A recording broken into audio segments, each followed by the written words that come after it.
welcome to today's episode of Conversations with Karen and Kat. I'm Karen Scott Green. And I'm Kat Hardrick. And we are here today with Teshara Felder Livingston with National Nurses United.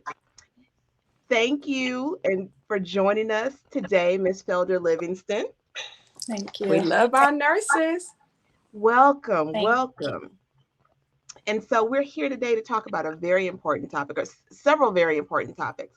I understand that there is a national nursing crisis within the VA system, and you're here to shed some light on that. Is that correct? Yes.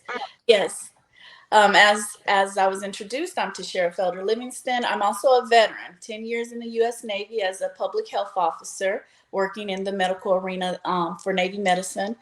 And I'm representing today National Nurses United, one of the largest nursing unions in our nation, more than 225 nurses, about 225,000 nurses strong.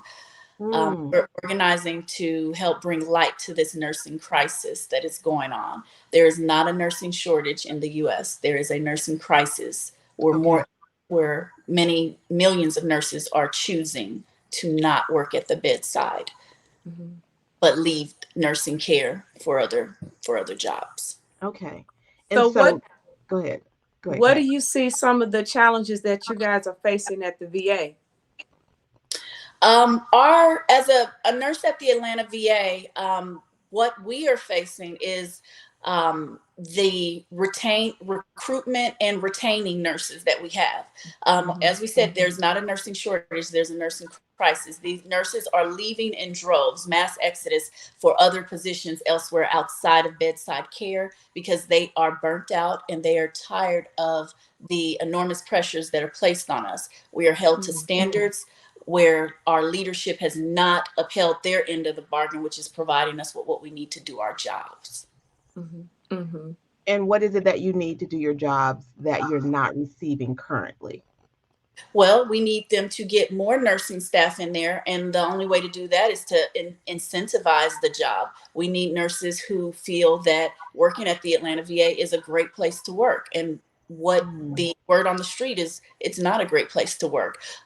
We don't have, without getting into all the different, getting too much in the weeds, recruiting nurses and retaining them requires incentives such as flexible work schedules, alternate work schedules, which other hospitals in the community are providing.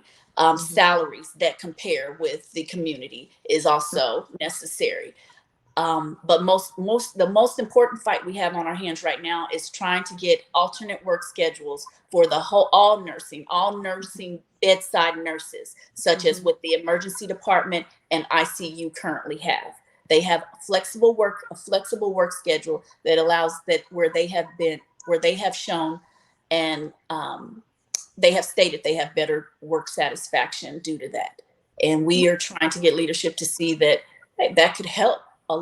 They can go a long way in helping with our recruitment and retention at the bedside that we're seeing on the other areas at the Atlanta VA. And so what does an alternate or flexible work schedule look like for a nurse? Because you did mention that the ER and the emergency and that the ER and ICU is doing that. What would that look like for the rest of the hospital? Like how many hours? What does that look like? Flexible work schedule that we are asking, which is part of the NNU contract that the VA secretary has signed, it includes an option for alternate work schedules, which our ICU and ED emergency department use, as well as other VA hospitals. They use what's called 72 for 80. It's just a way of saying you work 72 hours, but you get paid for 80. And the only reason for that, it's a lot of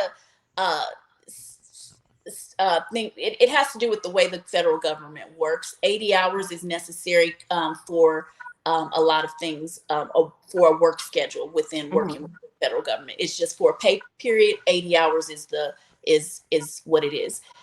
So we're asking for nurses to incentivize and help put our salaries in a good position. 72 for 80 would be an excellent thing to do. And it's also The biggest issue, the biggest thing, and what you need to know about 72 for 80 is that it helps to ensure the safety of our vets.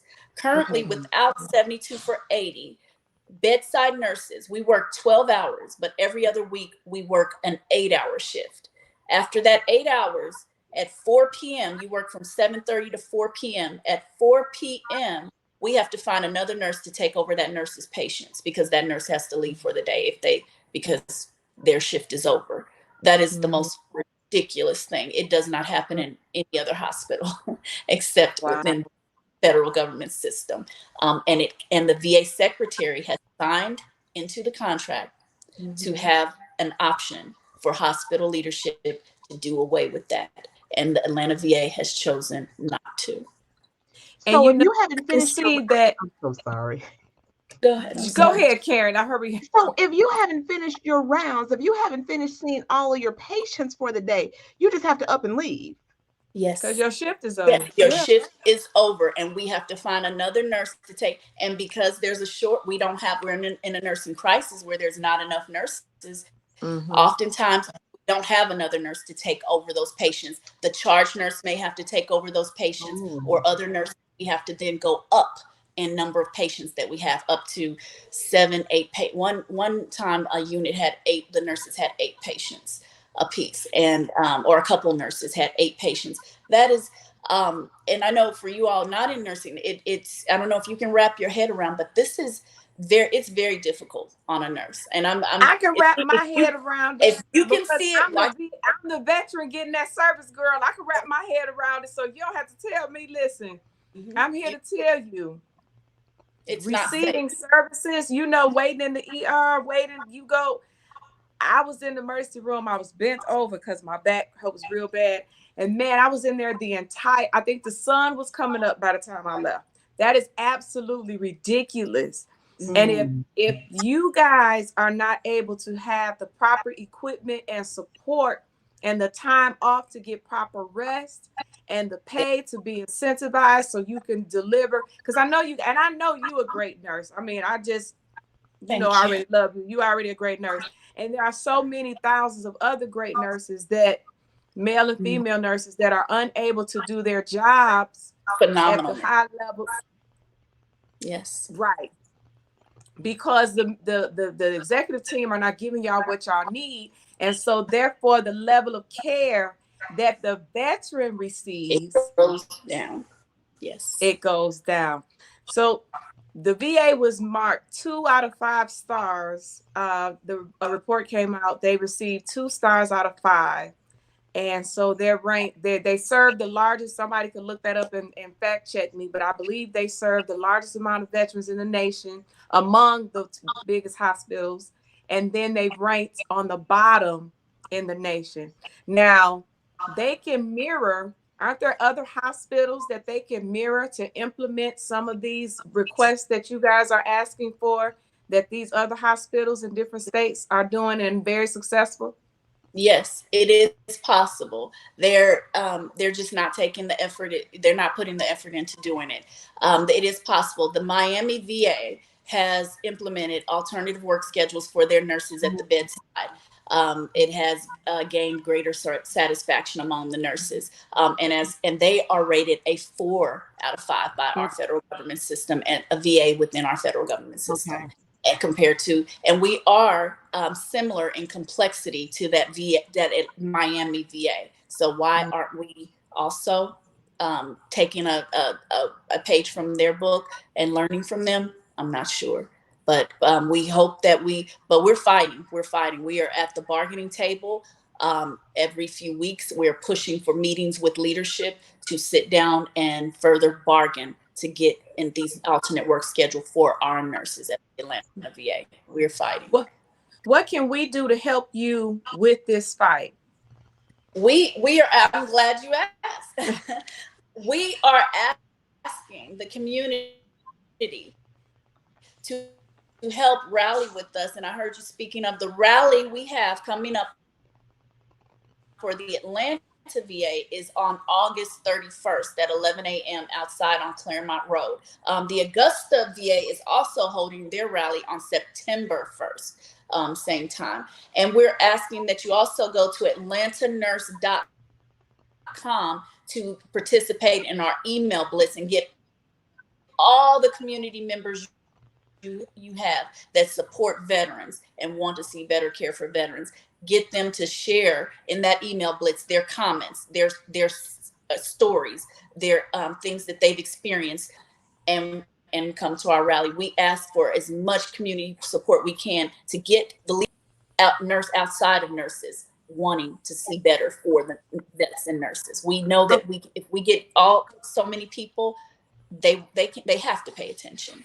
That's right. And what was that website again? Was that atlantanursing.com? Oh, I'm sorry. It's atlnurse.com. atlnurse.com.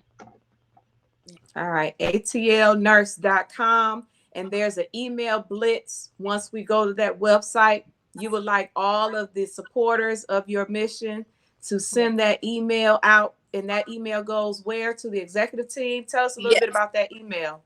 That email goes to our director, Ann Brown, and also the director of nursing, Dr. Connie Hampton. Those are the people receiving the email, and we just want to inundate them with these emails to see that people are in support of this. It's not just about the nurses; it's about our veterans and our community that care. Amen. Amen. And for a country that talks so much about patriotism and supporting the troops, and because that's all what we hear all the time, right? Support the troops. Mm-hmm. But when they come back and they finish their tours of duty and they finish their years of service, and even while they're doing their years of service, what are we doing about their care? So we've got to start putting our money where our mouth is. We collectively as a nation, right? Mm-hmm. If we say that we support our troops, the part of supporting our troops also extends to their health care, making sure that they have what they need. And part of having what they need is making sure that the medical staff is supported, that the medical staff has the resources and everything that they need. So America needs to put their money where their mouth is. Absolutely. They need to actually have action associated with their words. You can't just keep having empty conversation or sound bites. And it has to be extremely hard for our fellow brothers and sisters who are actually veterans trying to help serve other veterans, and you're not able to do that. That is absolutely ridiculous. And so I agree with you, sister. We need to atlnurse.com. We need to get out here, get this email going, and let everybody know that our veterans, all of our brave heroes and sheroes need to get the support they need so that these nurses can get the pay that they are required, which we didn't talk much about the pay. I don't want you to say nothing that you can't say, sis. But the pay, your flexible schedules. And is there anything else that you guys are advocating for?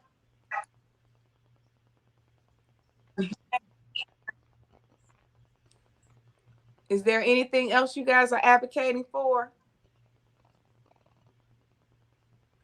So in the meantime, we need to get everybody to go to the National Nurses United rally on August the 31st at the main VA. It's on Claremont Road. And that will be at 11 a.m. on August the 31st. And then you also can visit atlnurse.com.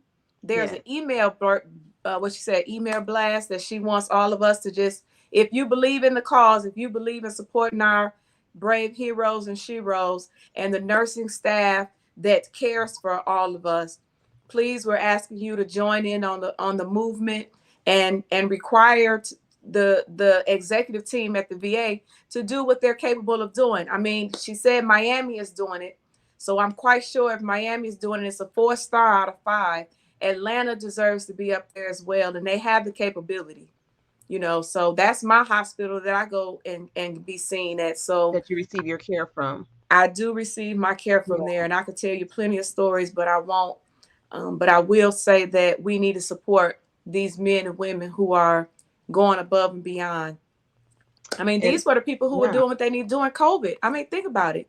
Can you imagine not having the equipment or the resources that you need to provide optimal care to, I you couldn't. I know, mean, there were so many stories of hospitals running out of PPP and PPP? nurses reusing masks, which is absolute, like not just nurses, but hospital staff having to reuse masks, and how dangerous that is for them. Yeah.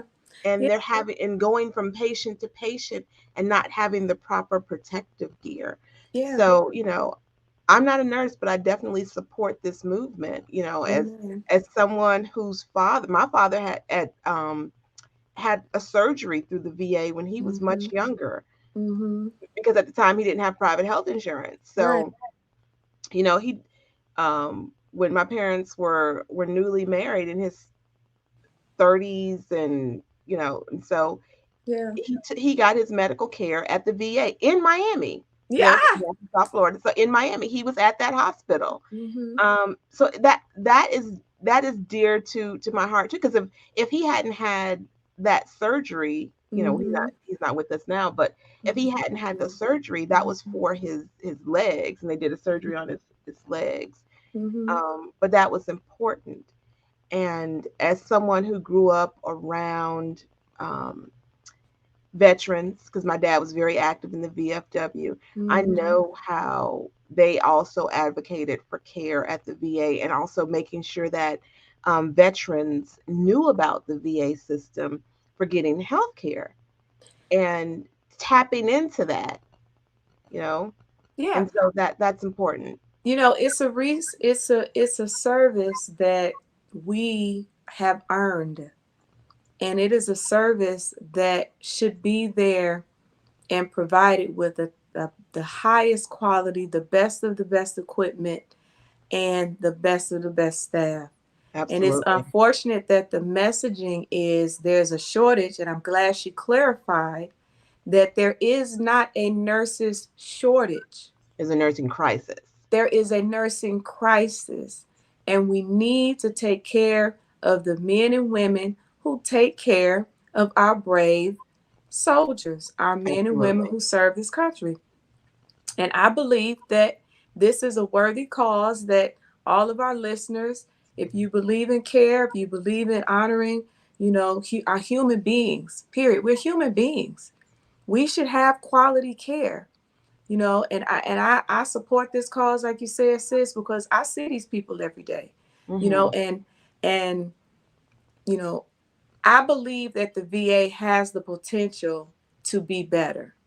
I don't want to slam the VA with my own personal, but a lot of people refuse to go to the VA because of the care, the building. Yeah. I only can imagine. I'm only there for a few hours, which sometimes I feel like I'm there a whole shift.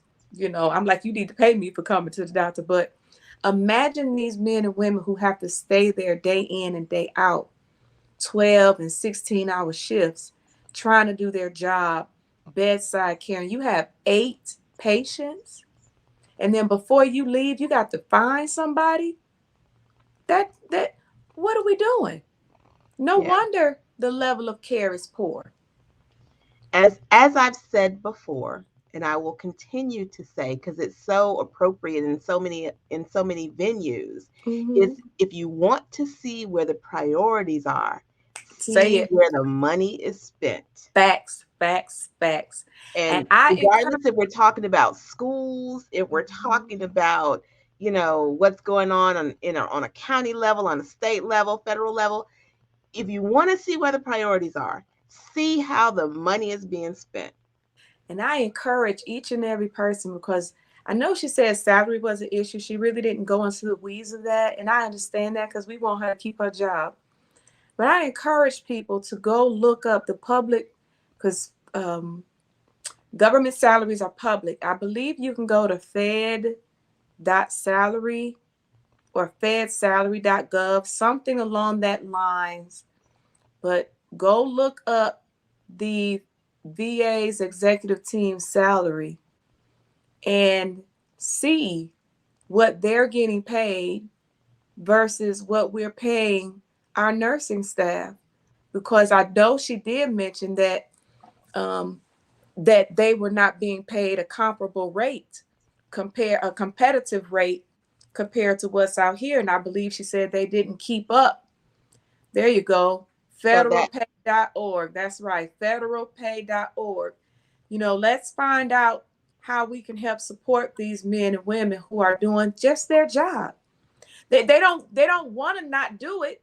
They just want to get the support, the equipment, the pay, the time off, so they can be, back recharged 100%, so they can come in and deliver service to me, to like other veterans, your father, my family, and every other veteran that we know.